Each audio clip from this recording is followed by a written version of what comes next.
এই জন্যই বারে বারে জানাই, 46টা দিন পার হয়ে গেছে, সামনে বাঙালির সব থেকে বড় উৎসব দুর্গোৎসব। নবান্নের 14 তলায় বসে মমতা বন্দ্যোপাধ্যায় তিলোত্তমার ন্যায় বিচারের দাবিকে ভুলিয়ে দিতে গোটা বাংলার মানুষকে উৎসবের আহ্বান জানিয়েছে। ঠিক সেই সময়ে দাঁড়িয়ে ধর্মতলার এই রাজপথ প্রমাণ করেছে নতুন করে রাজ্যের বুকে বামপন্থী ছাত্র যুব মহিলারা তিলোত্তমার ন্যায় বিচারের দাবি বলতে দেবে না, বলতে দেবে না, বলতে দেবে না। আমরা বলতে দেব না। কেন বলতে দেব না?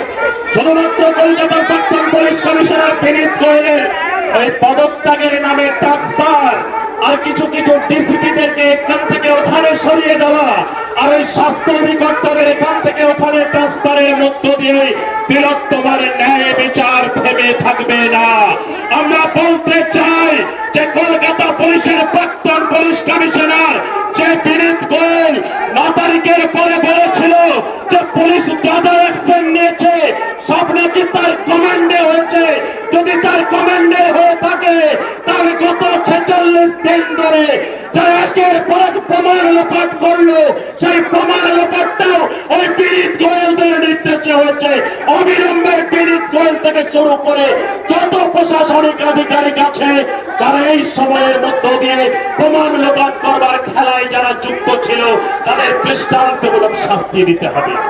আজকে গোটা বাংলার সাধারণ মানুষ, আমরা যারা রাজনীতির সঙ্গে যুক্ত, আমরা যারা প্রগতিশীল বামপন্থার কথা বলি, উল্টো দিকে দাঁড়িয়ে পশ্চিমবঙ্গে 10 কোটি জনতা, এমন অনেক জনতা আছে যে জনতা কোনোদিন কোনো মিটিং এ যায়নি, যে জনতা কোনোদিন কোনো মিছিল স্লোগান তোলেনি, যে জনতা কোনোদিন কোন সভা সমিতি রাজনীতির সঙ্গে অনেক দূরে থাকে।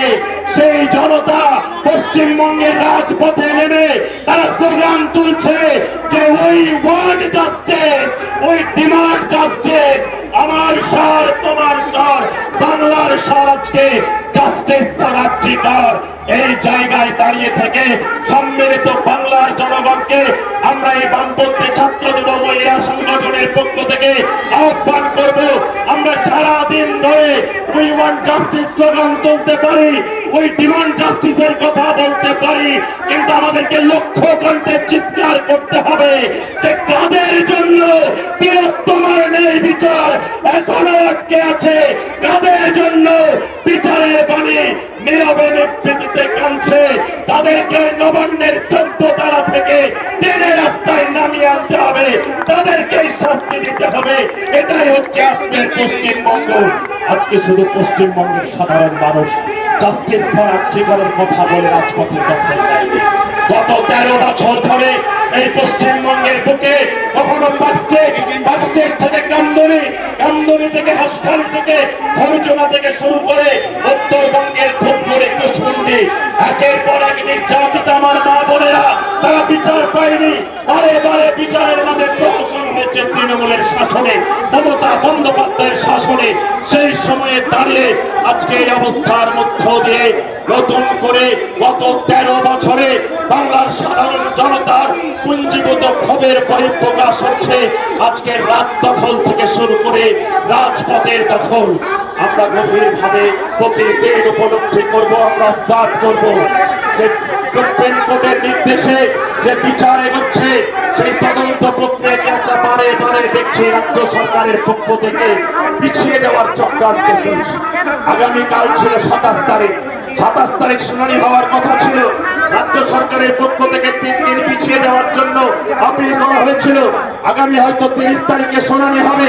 সিবিআইডি কি করবে আমরা জানি না, সুপ্রিম কোর্টের তদন্ত কোন পথে চলবে আমরা জানি না, কিন্তু একটা কথা আমরা বলতে পারি, এ বাংলার দণ্ড প্রতাপ দুষ্কৃতী গন্ডা Anubrata Mondal ED CBI arrest করার পরেও বুক ফুলিয়ে জামিনে ছাড়া পেয়েছে।